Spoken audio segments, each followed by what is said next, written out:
Hello and welcome to Stretford Paddock. This is the Paddock Podcast. I'm joined by Adam McCullough. I'm joined by Ronaldo Brown and Jane Motti as well. And today, we've got another uncomfortable topic to talk about. Adam's already given me the side eye.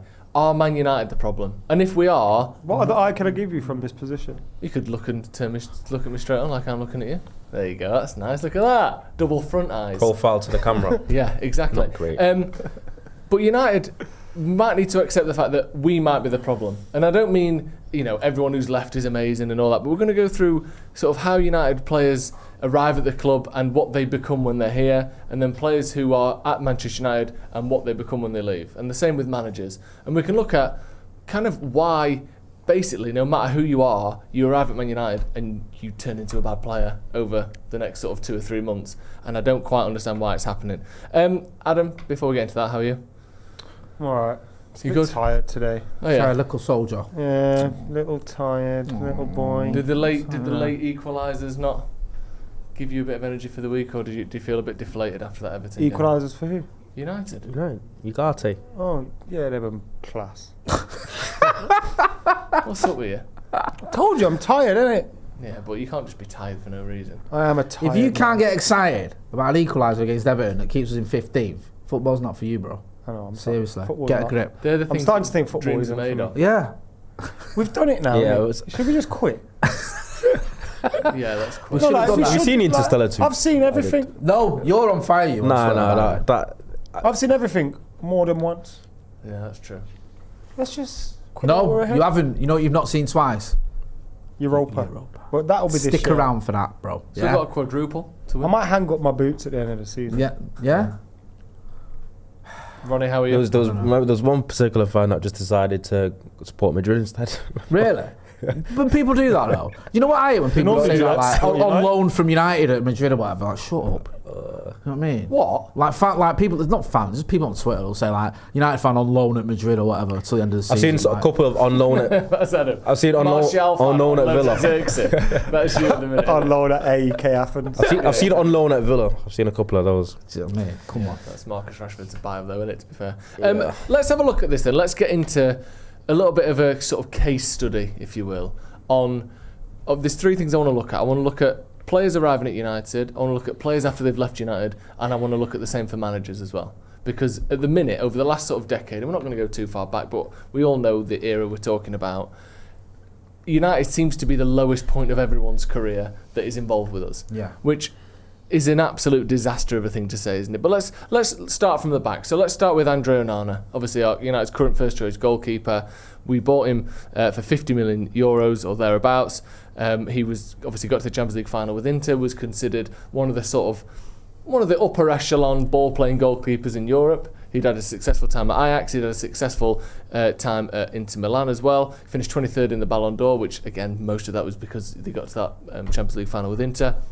He got 19 clean sheets in 41 games, basically 1 in 2 over at Inter, was very highly regarded. Go on, Ronaldo. He got goalkeeper of the season in that Champions League campaign as well. Okay, yeah, there you go. Got team of the season for that one. So he got Champions team League. of the season for that Champions League campaign. team He was of the cup, fantastic yeah, in the team of the- final as well, in particular. Yeah, in the which a lot final of he was people good. saw. His ball playing ability, his he's playing balls like ground balls to the halfway line almost at times. He'd look sensational. Now he's come to Man United and had big ups and downs. At the minute, he's in one of his downward spells where it feels like every single week something bad is happening. Like that's one example. Obviously we've got loads more, but Alexis Sanchez, we also what he did at Barcelona, and Arsenal arrives at United is basically awful from the minute he gets here. Di Maria, another one. In recent seasons as well, you got Donny van de Beek, who literally never even made a mark at Man United, did he? Having been one of the most promising youngsters in Europe before that. Do you worry, Ronaldo, just before we get to players leaving us, when players arrive at Manchester United, what do you think it is that makes them struggle to repeat the form of previous clubs? What do you think that is? It has to be to do with the environment, and usually because it is quite a toxic one, it's not one that seems to have a little bit of a winning culture about it. So I think when youngsters come in, or any type of player does come in, there's also that element of an added bit of pressure where it's almost like they need to be some sort of saviour, and obviously you do get a bit of that shiny new toy syndrome as well. Yeah.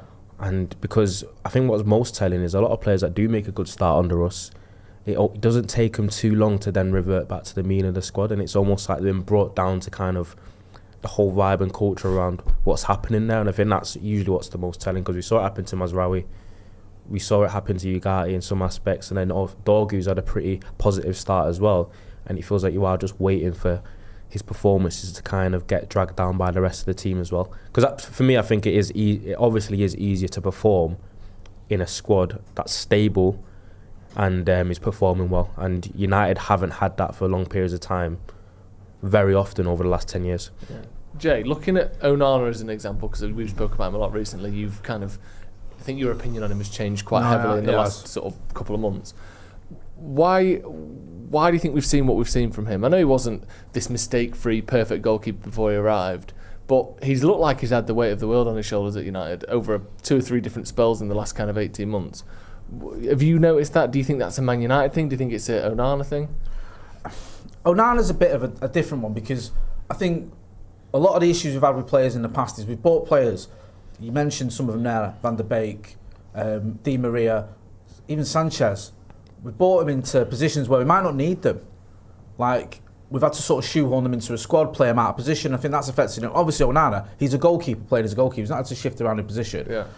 I think part of the issue is he's had a never-ending, if we're going to stick up for him a bit, revolving door of defenders in front of him, which can't be easy. He's had 3 different managers now already. He's one of those players as well that sometimes a player can sort of hide it almost when they're suffering from lack of confidence, because they're so erratic, because they've like almost look a little bit crazy. People might not associate that with losing a bit of confidence, but it must get to you if you're conceding goals and if you're making mistakes. And it must be difficult to shrug that off. And I think there is an element of that. And also in goalkeeping years, he's quite young. To come to United in your 20s, in your mid-20s I think it was, it's quite a young age. I mean, Van der Sar is a bit of an outlier. He was 35 when he arrived at United. He'd won the lot. He came here with, all that experience. Onana, yes, he got to a Champions League final and did well at Ajax, but still relatively early in his career, coming to a club like Manchester United, replacing someone like David De Gea. And he's been so up and down that I think that when he has sort of struggled in the past, he's been able to play his way out of it a little bit, and he's maybe had a little bit more support from his manager. I'm not blaming Amorim for it, but now he's got a manager that didn't buy him, for starters, who hasn't known him that long, who's probably a bit annoyed with him himself because he's seen him costing him points and goals in games. And he's got this defence in front of him who've also lost confidence. You look at the likes of, Maguire, he's been very up and down. Martinez, who was the one consistent one, or the most consistent, like he was getting back to his best, is now injured. Lenny Yoro's still a kid. De Ligt has been one of our better defenders, but again, he's new to the Premier League and it's not all been plain sailing. So it's got to be hard for you. Plus, the crowd can get on your back if you're a goalkeeper, and you can almost don't have to boo you to sense when the crowd's on your case. So I think there's a lot of factors there, and goalkeeping's one position where if you're a striker, Rasmus Højlund's had 16 games, whatever it is, without a goal. Yes, he's got a lot of criticism for that, but that doesn't necessarily mean he's cost us 16 games. If you're a goalkeeper and you're having a bad game, that can be what costs you your team 3 points. That can be it, and people can look at you and go, it's your fault. So I think all those factors have to come into consideration, and it's sad to see, man, because like you say, a few months ago, I thought he was showing what we'd seen, like Ronnie pointed out there at Inter, and now, I mean, he looks, I hate saying it, but he just looks terrible. Yeah, he does. What do you think, Adam? What do you think's going on when the players arrive at Man United? And I mean, obviously we've got players in the squad now. I think Mason Mount is probably, it's a different thing again because it's injuries, but certainly his stock's the lowest it's been since he came through at Derby, let alone winning the Champions League at Chelsea. Like, we have players who come in. That's what got him to move. Yeah, exactly. But like, we have these players who come in and just look the worst possible version of themselves almost straight away. I think it's a combination of things. I think overall the main problem for some of these players is the pressure and the weight of the shirt. I think when we see players go elsewhere, like I saw people kind of going, Andreas Perez doing well at Fulham, why couldn't he do that for us? Or whoever else you think of, like, why are they doing so well there and they can't do it at Man United and this, that and the other.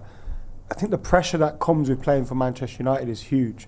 And also one thing that you find is, us as fans as a whole, obviously we might have individual opinions and we're not all the same, but as a whole I find that, for example, over the last 11 years, when we seem to get it right, or it feels like we're getting it right, it's everything's up here. Yeah. Fucking hell, we're back. Oh my God, this is it. And then when it's not going your way, it's, oh my God, this is the worst we've ever seen.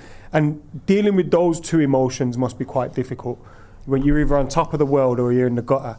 But I do think the main thing is that pressure and the weight of the shirt of playing for Manchester United. I think it brings things to players that they wouldn't experience at most other clubs. Probably Real Madrid are the one, really. And then I think, secondly, I think, like we spoke about Onana, for example.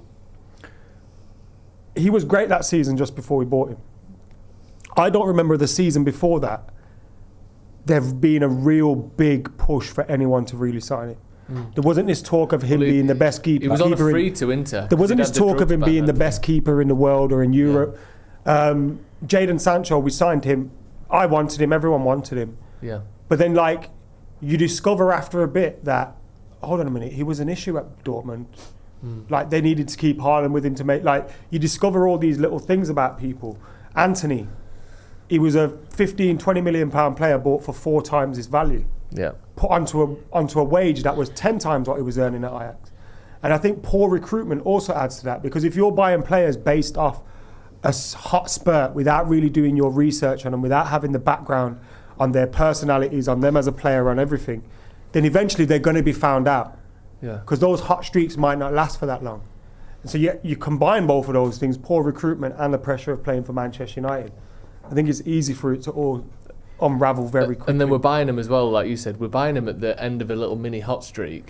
So you're paying maximum money for him, but they've not got the actual kind of body of work to be worth the value you end up spending. Like, we'll spend 80 million on a player who has had a really good 3 or 4 months, but actually 80 million is a fee for someone who's had a good 2 years, 3 years, not 3 or 4 months. So maybe that's why the likes of Dorgu or even Xerxes, for instance, you buy players hopefully for the future, because you're not getting them when they've just won a or got to a Champions League final like Ajax did with Van der Beek, or Inter did with Onana. The smaller things to it as well, I think, like the culture of the club, that's an issue.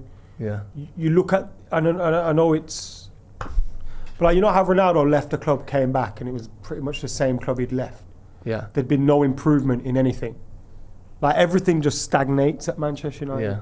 Like, there is no improvement. There was no drive from above the manager in terms of demand. Like, maybe there would be a demand or an expectation from Woodward and that we win the league, but there's no real driving force from them. There's no real plan. There's no.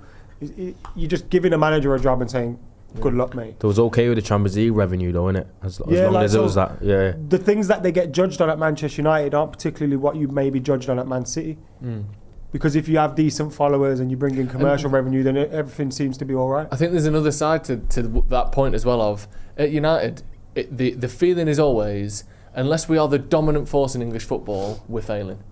Like, the standard, what we all want as fans desperately is to get back to where we were, which is winning a greater than 50% of the Premier League titles. I know we all know in our, front of our mind when we're thinking, is that realistic? We know it's not. But deep down, that's what we want. That's what we're used to. That's the last time we were successful. We were the best 20-year spell pretty much any English club's ever had. Like, that's kind of what we're comparing everything to. Whereas look at Man City when the money came in, they would have been happy with a 6th place finish and a 4th and a 3rd and a 5th and then a 2nd. Like, you can mess around a little bit more and finish a bit lower, and they're happy. Like, look at Newcastle last season. Obviously the season before last they got top 4 and no one expected that in the first kind of full season with the new ownership. Then last season they take a big step backwards in terms of performances, a lot of injuries, take a step back in the league as well, out of Europe completely. No Newcastle fans wanted Eddie Howe to get sacked. No one was asking and pushing. I mean, I'm sure there were some, but the general consensus was there's been injuries, we're on the right way. Overall, we're moving forward. And this season, they're picking up big results. They look like they could be challenging for top 4 again with the same manager, but the same players, and people have had time to adapt. Whereas at United, if you have a good season and then a bad season, you're sacked. Every single time a Man United manager has had a backward step of a season, they've been sacked. Other than Ten Hag, but then he got sacked 6 weeks into the new season anyway, so essentially that did happen. Like, other clubs, the momentum is with them because they're not used to it. You're building something. At United, it's like we expect it to get better year on year, and if it doesn't, the manager gets sacked. And I feel like players arrive, and you're always, if you've been at Man United for 2 years, you've seen at least one manager get sacked. There's no stability whatsoever, and there's no consistency with it either as well. Like, I know there was a different because Mourinho was there, but Louis van Gaal got 6 in the FA Cup, gets sacked straight away. Tenag got 8 in the FA Cup. We keep him for another few months, then sack him. Yeah. It seems a bit all over the gaff. It's like I can't work us out at times. I don't know what the plan is and what we're trying to do. Like it's like trophies don't matter, and then they do. It's about league finishes. Then all of a sudden, we've Wally one of the sticks to beat him with. We haven't won a trophy.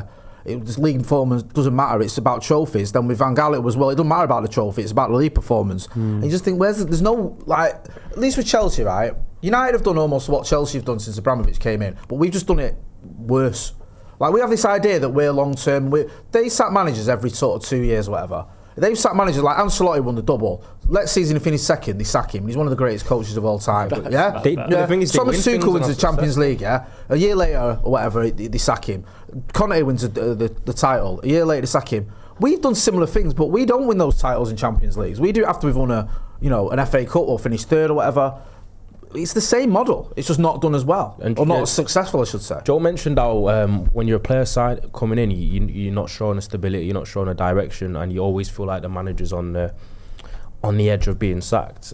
And you feel like if you're here for 2 years, you will oversee a sacking of a manager. To be fair though, player performances do go into the reason why these managers do get sacked anyway. Do you know what I mean? It's always so. I feel like if they do have to take accountability in some aspects, but as we're talking about, we've literally named in about 20 minutes about 30 things that have gone wrong at the club. Yeah. And unfortunately, it seems like it's just all going wrong at once. So it's almost like the club could fix a few things, and we still might not see the improvement that we want to see. That's how far away it feels like we are, and that it seems to be the harsh reality of it. We're also running out of patience. The patience people would have had with Moyes or Van Gaal, wearing thin. Because we've been 2013's like a distant memory now. When 2013 was 3 years ago, and you go, well, eventually we'll be all right. I remember we were losing 3-0 against Liverpool under Moyes, and I was having the greatest time of my life in the stands. That atmosphere that day, like it was mad. That 20 times and all that. We can't let them know we're hurting. Let's just sing. And it's like all that patience that we had is going, and it's not fair. I'm not saying it's fair, but like now managers are coming in, and it's like I need time here, and we're going. Well, actually. We've given about 8 fuckers time, so how about you just hurry up? Yeah. Like, we are running out of patience. We're no closer to being successful, but you need to sort this out hurry up, quickly. get this right. Well, we'll talk about... we know all the problems. We know the Glazers are scumbags. We know all these different things. £1 billion spent on interest and all that, but we still expect the highest things. And because we've seen Fergie achieve in spite of the Glazers, not because of the Glazers, we think anyone can do it when... Really, it's very fucking difficult. No, and also, obviously, Fergie was the best manager ever, but he also had the benefit of the pre-Glazer momentum. He was already successful, and he had, things changed above him, but he had a model that was already working. If he'd have come in 2005, who knows? Or if the Glazers had come in '86 when Fergie did, who knows what would have happened? Maybe he never would have had that success. Look at the squad that we had when the Glazers came in: Rooney, Ronaldo, Rio. Yeah, all there. Evra and Vidic joined just before they took over. Parkji. Yeah, that's a Champions League winning squad just there. Yeah, and also you've got the greatest manager of all time in charge of it all. Whereas now managers are coming into a team where you could argue that almost none of our players are good enough to win a title. I mean, I'm not, maybe like some of the younger players will get there eventually, but right now it feels like I don't think there's many players. Bruno, one or two others that other than that, there's not many. Do you know that thing that leaked this week that people were seeming to get their knickers in a twist over, which was like we need to forget about the Fergie? Basically, it's true. There's nothing we can learn from those Fergie years because we don't have Fergie. Yeah, we don't have Sir Alex Ferguson. We can't go. Let's go back to doing that. What, having the greatest manager of all time? Just basically pull it out of the bag every year and stick Darren Gibson in midfield. We'll be all right. It's like, no disrespect to Darren Gibson. He was a really good midfielder, but... I love the G-bomb. You know what I mean? Yeah, scored some great goals. Had a good love him, man. Had a good strike on him in it, Darren. Did, man. Scored in the Champions League semi-final, by the way. Against Noah. Like, we haven't got... Without him, we can't... It's like the whole class of 92 thing, isn't it? You're not going to get another 5-6 players that are all legends coming through at the same time and be able to put them into your team and win a lot. Back. Do you know what I mean? Go on, come back. I thought you meant Darren Gibson then. I thought you probably... Darren Gibson. Yeah, he's walking at this team. Do you know what? He might get some minutes. You reckon we could get Fergie back? No. Come on, man. Nah. Why would we can't? We can't Just have him in the like. just let him relax. Come on, man. that'd be too much. I'm not for him. I'm worried about him. And I'm not also, worried about the he come team. back and we've slipped so far. He wouldn't be able to win a league with this team. So all we'd see is the perfect league-winning end to his career be tarnished by like we'd probably sack him after 2.5 years, like we've done with everyone else. That's how much of a disgrace United are. Yeah, exactly. He's a fraud, isn't he? Yeah, you don't hear some people at Ineos not happy with Sir Alex Ferguson. Yeah, that'd be it, wouldn't it? Players are questioning his training methods. Questioning his methods, it would be. Jim Ratcliffe won't order the winey one. Jim Ratcliffe got him a carton of Ribena instead of a nice Cote de Rhone. I'm just looking at an article from 2010. I'll tell you who we should bring back, though. Oh, right. Go on. Paul Pogba. Yeah, here we speaking go. of 2010, we're not doing that. Come on, man. No. Let's just have some fun. And it's talking about it wouldn't be fun. We might as well, innit? Fun. Rest of the season. For the rest of the season. We're not having fun now, though, are we? He's better than anyone we've got. Is it fun when we embarrass ourselves Bruno by loves him. going crawling back to a player that didn't want Ask to be him to here crawl back to twice? How pathetic are we But it to was go back to us. Paul Pogba? Pay as you What? play. Yeah, he's already on that. He's Remember the literally old not been contract we available gave for the last- Michael Owen? Just get that back Yeah. out. Change your name on it. Paul Pogba would be off his head to come back to us. Honestly, after the it's way never we're happening. on, It's never happening. I don't think he'd come to United if It's a he gave him stupid £1 million idea for a everyone, week. that. Honestly, it'd be crazy. Like it was toxic as fuck. Are you saying there's a chance? yeah. Just do it. Honestly, I think that's Come on. I agree with Joe, and I think Ridiculous. Also for him, I don't think he'd welcome her. We might as well literally just not exist as a football club if we're doing stuff like that. If Well, we ever I'm wanna- done. if Once we- this Ruben Amorim thing's done, If we ever want to Once take this ourselves Ruben Amorim seriously thing is again, done, Hey, by the way, Martial's still only 29. Just getting the band back together. Is that what you're saying? Get the band back together fully. You've just suggested the greatest thing ever. yeah, but I'm how just old saying. are his tendons and his ligaments? They've got to be in their 50s by the end. I reckon he still moves. pulled his Look at hamstring. the fume now. He pulled his McCullough's hamstring listening to a speech at the end of last now. season. The Fulham game. Yeah, Yeah. that's not good. Do you know what? Wow. That's not Wow. good. You're dead to me. Man. Now it's actually mad. After the amount of money we spent, if we even go back as far as the Oli period and you look at the players that we had in their Football squad, was so good. the players we had in the squad, I feel like pretty much 70-80% of that team probably gets into the starting lineup. Yeah, it's a great team. I was watching some highlights the other day, and obviously Mason Greenwood isn't coming back, but it was Greenwood, it was Rashford, it was Martial, it was Pogba.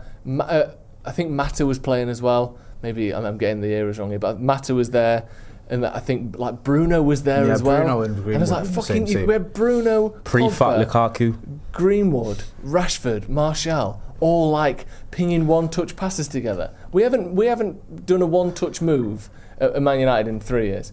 We literally haven't taken the ball from the back to the front with what single touches. 3 years. Can I just reply to a comment? Yeah, of course you can. Stephen Neary says, totally disagree, Adam. We never forget our past. I'm not saying forget our past. I'm just saying there's nothing as an institution we can replicate from that time or learn from that time without having Fergie. Do you think? He was the difference. Mm-hmm.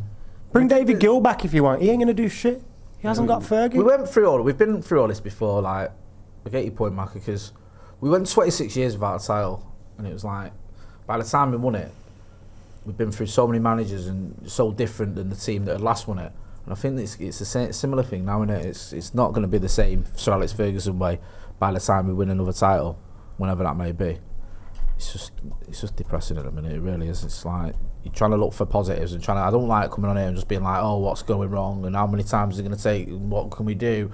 But at the minute, it's just grim times. It is telling though that there are players that do seem to leave. Well, let's get into that. And do better. Let's have a look at that then. So we've had some players who have been at Manchester United and in recent seasons and left and seem to have picked up the performance. And Adam, save that energy, but let me just go through some of these. Man. Let me just go through some of these, okay?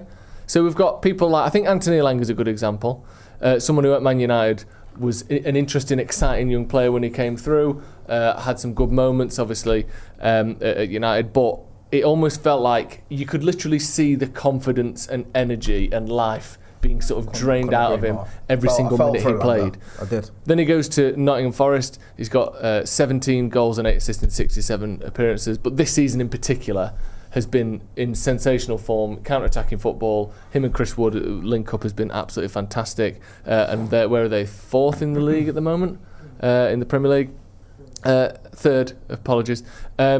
Anthony, another one who, again, it's Adam's shaking his head. I'm excited. Obviously struggles at United completely from the very start. Goes over to Real Betis. I think he's got 3 goals, 2 assists in 5 You know, if we sent Harry so far. Maguire to Celtic and he played well for 4 weeks, would all you dicks start going and bring him back as well? Yes. Right. Firstly, you know a couple points there. One, no one Jesus said. Christ! Guess who did well in Serie A? No one said bring anyone back. Guess who did well in Serie A? The only person Smalling should bring him back as well. When's the last time that a team from Serie A won the Fucking Champions Lukaku's League? tearing When's it the up. last time that happened? Jesus Christ! The Scottish League La is Liga's a nothing like La decent Liga, league. is it? And Fucking no hell. one's saying bring him back. The only person who's saying bring him back is you about Paul Pogba. So no Yeah. one's asking Anthony or Elanga to come back, or Anthony Elanga, right? Anthony or Elanga. No one's asking for that.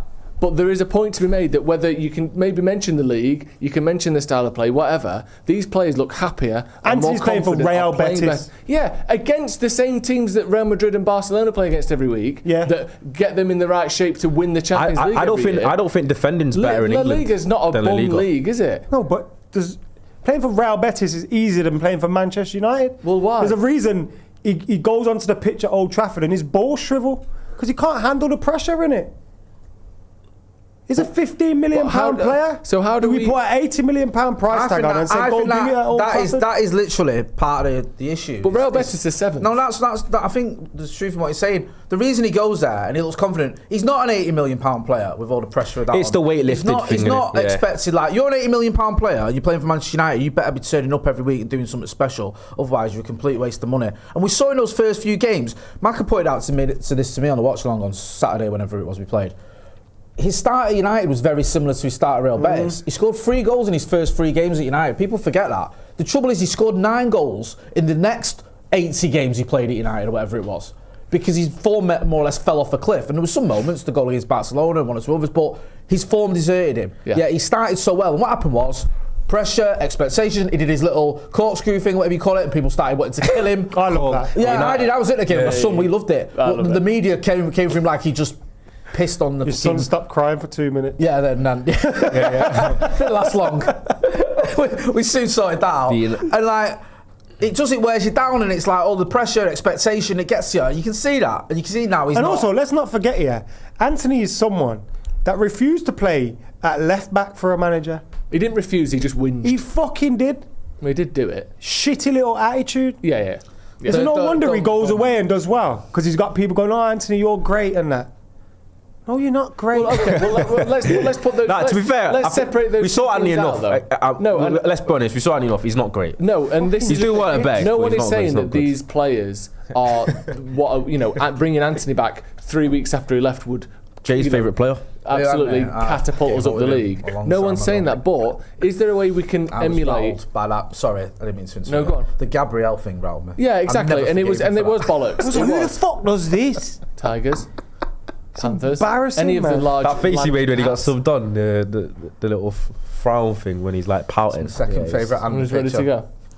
He's Yeah. miles off it. It's the most cringe adult on earth. But more than Noel Edmonds. More than Noel Edmonds. What are the comments saying, by the way? What are the? There hasn't been any comments. Well, No, I'll get to the comments. Hey, Joe actually means that, by the way. That's No, we'll get to the comments. But do you think that there's a way we can alleviate some of that pressure to get the best out of people? Yeah, send them all to Betis. But so who on earth could come to Man United now and turn things around for us? Not Does that Anthony. manager exist? Does that player exist? Or His name is Ruben Amorim. and the players are. I don't think there is Bruno a player. Fernandes. I think it's players. That's what you need.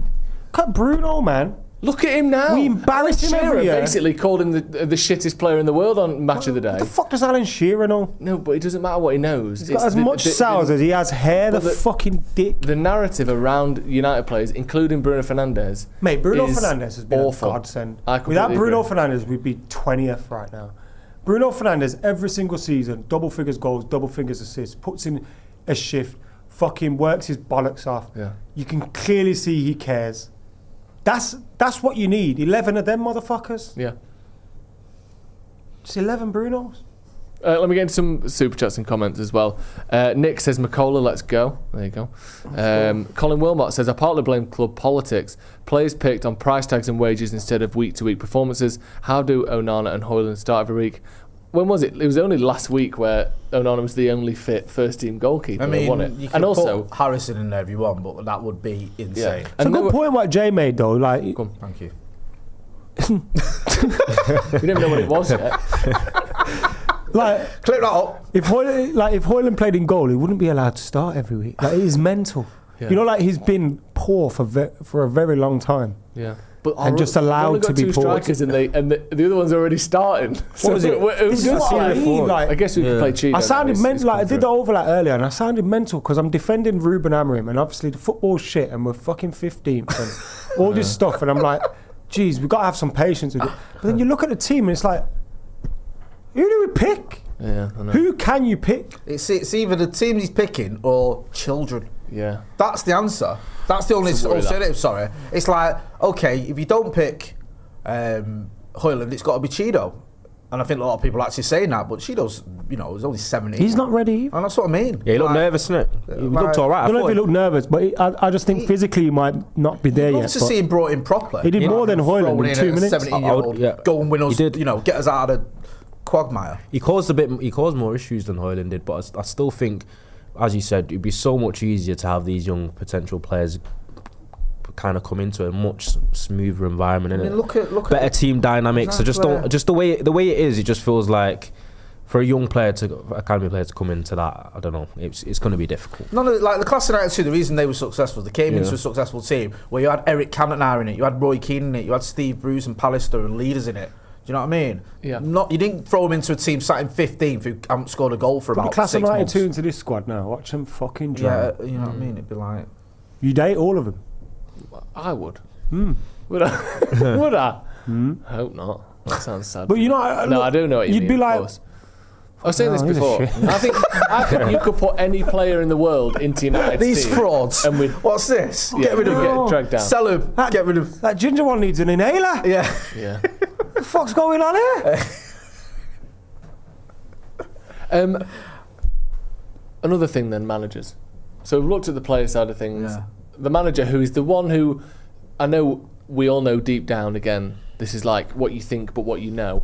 We all know that the person who decides the culture of the club isn't just the manager, but they are the public face of the non-playing side of the football, aren't they? They're the ones who kind of, in everyone's heads, you go, they sort of sort out all the on-pitch stuff. We've had multiple managers come in and talk about the inability to do the tactics or get the players that they want. We've seen Amram talk about how difficult it's been, and it's been more difficult than he thought to come in and manage Manchester United. I think we had Ten Hag say a similar thing about not being able to play the way he wants because he doesn't have the players that he wants. Like, it's multiple managers tend to come to Man United, and let's look at Ralf Rangnick as an example. He had success at other clubs, and certainly in terms of getting players and teams playing his way. He's always been able to do that. Even if he's not won big trophies, he's always been able to do that. At Manchester United, we had about 30 minutes where he looked like we were going for it, and then the rest of the season was just a disaster. Then he goes to Austria, and in the Euros, we all watched that Austria team. I know they weren't particularly successful, but they looked like a Ralf Rangnick team at least. They played in his way, in his style. The amount of managers that we've come in, brought in, and you've never seen their proper style. You've never seen it. Van Gaal never got the players playing how he likes Oh, them you to. did sometimes. Occasionally with Van Gaal, but mostly it was, If you want to see Van Gaal's style, watch us at Anfield. yeah, there was this flickers and there's glimpses Greatest of it. game ever, no? With Ten Hag, we saw glimpses of it. With I don't think we Amram, ever we've not got even to seen see anything. I don't think we saw one game of Ten Hag football at United. I do. It was the 2-0 home win against Tottenham. That's the only one where I watched that and we fucking dominated and controlled that game start to finish and battered. Was that? Other than that, yeah, that's it. Like, I think Amarim's vision is what we saw at City and Anfield. Yeah. Competing with the big boys. Like, I've never seen us have that much possession at Anfield Anfield was a good one. or Etihad in a long time. Like, I think that's his vision. But you can only do that with players being available, buying into it, being fit enough. There's loads of Because different... Amorim mentioned that he didn't like the fact that the players' application to the game seemed different in the likes of a City and Yeah. Liverpool than Yeah. when he played the other team, and that was what actually bothered That's him. why So, we're a cup team. do you know what I mean? Yeah. Yeah. Because we pick it up for when we feel like it matters more, but Yeah. it matters every fucking. That's why we look good when we go a goal down often. Like against Everton, the best we looked was like when the game was about to end, and we like I think it's 17. Also, coincidentally, when Højlund went off the pitch. Coincidentally, And yeah. Casemiro. But like you look, I think United in games this season, there's been 17 games where we failed to score in the first half. That for me is like a doing your assignment on the last night before it's due kind of vibe. Like we only care when we're going to lose if we don't pick it up now, or like you said, in the big games. Like look at the Southampton game at home. We were absolutely shit for 60 minutes. Like Rangers, we struggled against them for most of that game. And they're Like, turd. yeah, we do this thing where until like, oh my god, we're actually going to fucking lose at home to Southampton if we're not careful. Let's go and win. Or the big games we Well, can how pick was up. that tie in then with what you're asking about the managers then? Because that's not just a Ruben Amorim thing, is it? No. That's been going on since Fergie retired. Like we've always had that issue. We've had that issue where Van Gaal didn't see a goal in the first half at Old Trafford for about 3 months. Against with Jose, you know, we went from 81 points to him getting sacked within 6 months. Yeah. With Ollie, obviously, I mean, Ollie's record when he got sacked now looks ridiculous because it's so much better than what we're at. But The football was so. yeah, good. we're losing, 5-0 at home to Liverpool, 4-1 away at Watford. Like, Yeah. why are all these managers hitting these spells and having these difficulties? Like, even Mourinho won the title everywhere he'd been in his second season, except Manchester United. Yeah. I know it's changed now since he's been at bloody Spurs. I and gotta whatever. say, what's it's the recruitment. What man. is it? Everything comes down to recruitment. Even like, imagine you get Maguire, yeah, but you pay 30 million. For him. I mean, No, but suddenly bargain. it's like you haven't got all these headlines about him being one of the most expensive. Just good recruitment is so important, you know. When you bring a player I in, think the issue with you bring in Anthony in just before the deadline closes. Like, oh fuck, bring him in June. Yeah.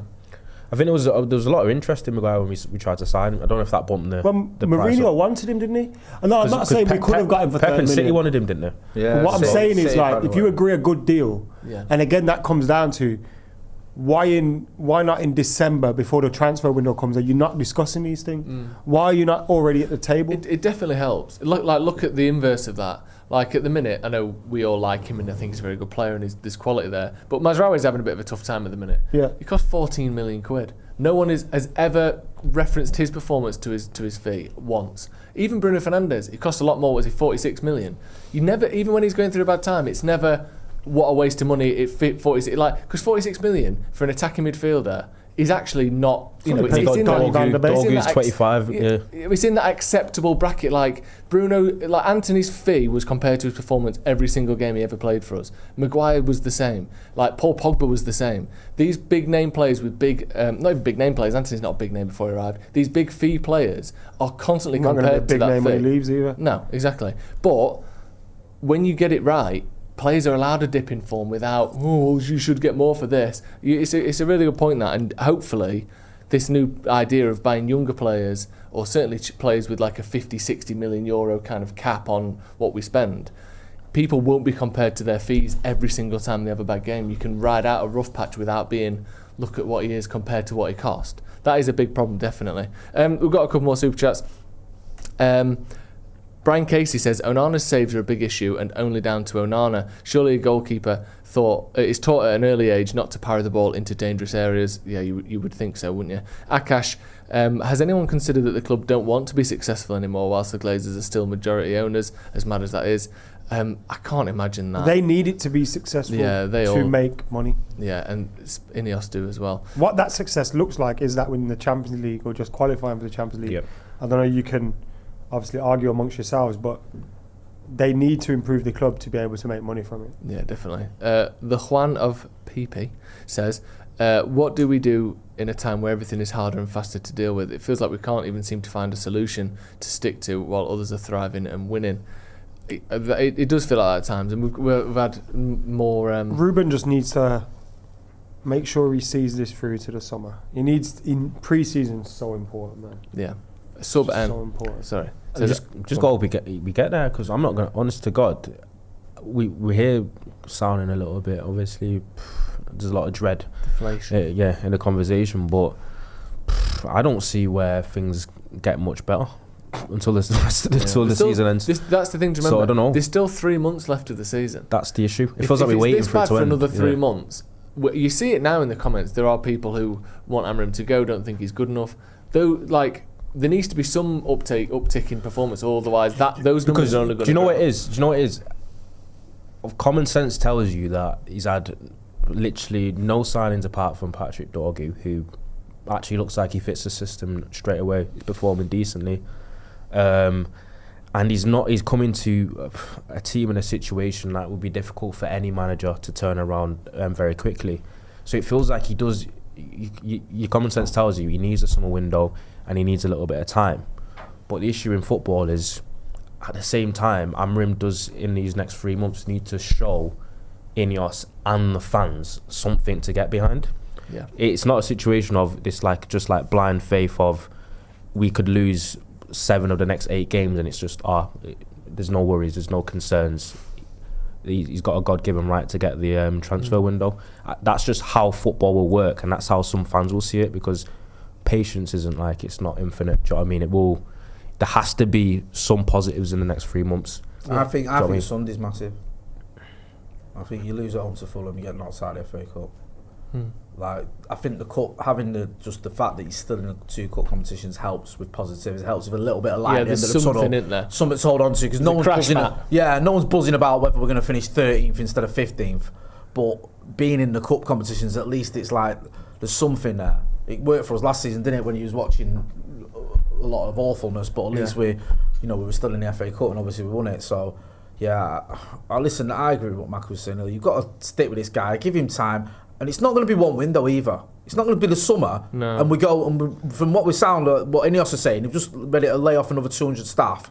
You can't eat in the canteen anymore with skin. I don't think we're going to go out in the summer and bring in Erling Haaland, are we? Let's have it right. Practice to the proper. Do you know what I mean? It's going to be budget signings, so it's not going to. You're not going to make 3 or 4 budget signings and then all of a sudden we're going from 15th to 2nd. It's going to take a while, man. They've just got to stick with this guy. So you can only have fruit now, innit? Yeah. Remember that Simpsons episode where Homer writes a note and he says, "No more apples in the vending machine, please." He puts it in, then a door opens.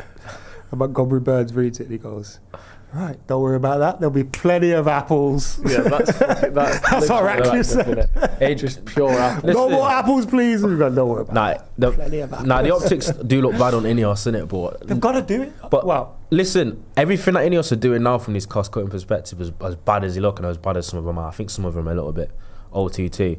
They wouldn't have to be doing them if it weren't for the Glazers. The Glazers can use Ineos as a bit of a shield now, innit, when they're making these difficult decisions. When it's they're the ones that have caused the scenario for Ineos to be acting upon now. Absolutely. Let's have a look at Wally of the week. And they're hiding in Florida while all the shit goes down. The little ponytail, baldy-faced rat. Wally of the week, Adam. Them wankers. Well, these two. It's fair.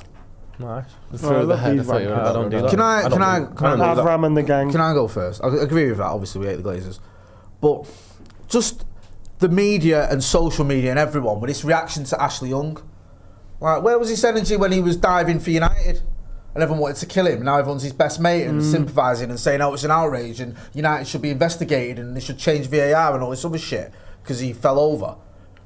Bore off. Hey, there's a reason you fucking write for the Daily Mail. Honestly, it doesn't matter. Get a proper job. It's been 3 days of it non-stop. Fucking hell. Who's your Wally of the week? Does anyone imagine your son growing up and going, "I want to write for the Daily Mail." Fucking. Should get a job on YouTube instead, shouldn't they? I mean, it's more respectable, isn't it? Adam, you said yours, Glazers. Ronnie, who's yours? Wally of the week? You know what?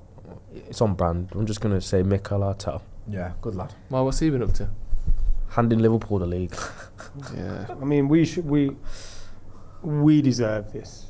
If we haven't won one league since 2013, we deserve them. Do you know what? Roy Keane actually has. He said a good point of the game yesterday. He said everyone's always relying on, Arsenal are flopping it. Arsenal's flopping, letting City win the league, letting Arsenal win the league. How about these clubs that are moaning, as us and Chelsea? Why don't we go do something about it? Yeah, instead of relying on. That's what he was saying. If we had done our work properly, it was Ten Hag's third season. We could stop. We shouldn't have been in a position to win the league. Yeah. It's like everyone's. Should never have sacked Ole Gunnar Solskjaer, to be honest. remember it's yeah.